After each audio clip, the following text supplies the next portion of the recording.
Ni 7 News, karibu sana. Mimi ni Brands TZ na yaliyojiri Ijumaa hii ni pamoja na kiongozi mkuu wa Irani Mojtaba Khamenei amesema Marekani imeshindwa vibaya katika vita dhidi ya nchi yake na kwamba nchi hiyo itaulinda kwa nguvu zote mpango wake wa nyuklia pamoja na uwezo wake wa makombora. Kiongozi huyo amepuuzilia mbali onyo la rais wa Marekani Donald Trump la kuendeleza vizuizi vyake kwa miezi kadhaa kwenye bandari za Irani kutokana na Teherani kuendelea kuufunga mlango wa bahari wa Hormuz. Aidha, Irani imesisitiza kwamba itajibu vikali kwa kufanya mashambulizi makubwa na ya muda mrefu dhidi ya kambi na ofisi za Marekani huko Mashariki ya Kati ikiwa Washington itaanzisha tena mashambulizi yake katika taifa hilo. Juhudi za kumaliza mzozo huo bado hazijafanikiwa licha ya kuwepo kwa makubaliano ya kusitisha mapigano ambayo yalianza kutekelezwa mnamo Aprili 8 mwaka huu na bado yanaendelea.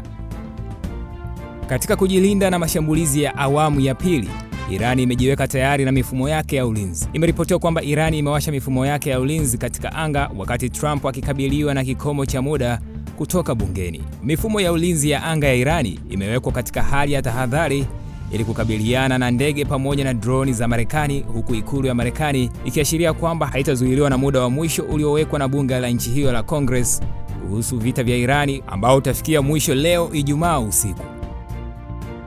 Na katika taarifa nyingine, Ukraine imeshambulia bandari za Urusi huko Tepse kwa droni pamoja na makombora. Shambulizi jipya la droni kutoka Ukraine dhidi ya bandari ya Urusi inayojulikana kama Tepse katika Bahari Nyeusi limesababisha moto katika kituo cha bandari.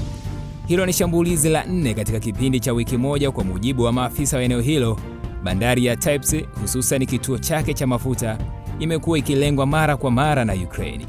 Mashambulizi hayo yamevuruga maisha ya kila siku, yakisababisha mamlaka kuwataka wakazi kutochukua maji ya kunywa pamoja na kufunga shule katika eneo hilo.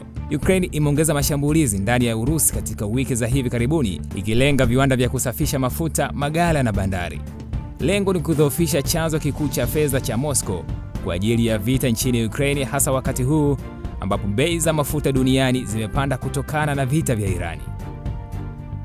Na katika taarifa nyingine, Marekani imemwekea vikwazo Joseph Kabila.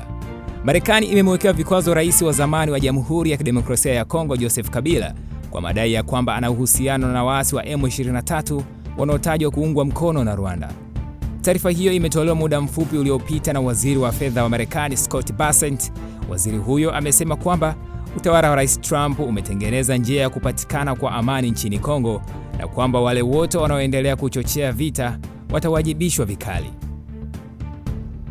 Na tukielekea huko nchini Mali, imeripotiwa kwamba wanamgambo wamezidisha wasiwasi katika nchi hiyo. Makundi ya wanamgambo yametoa wito wa mshikamano kuipindua serikali ya kijeshi iliyoko madarakani.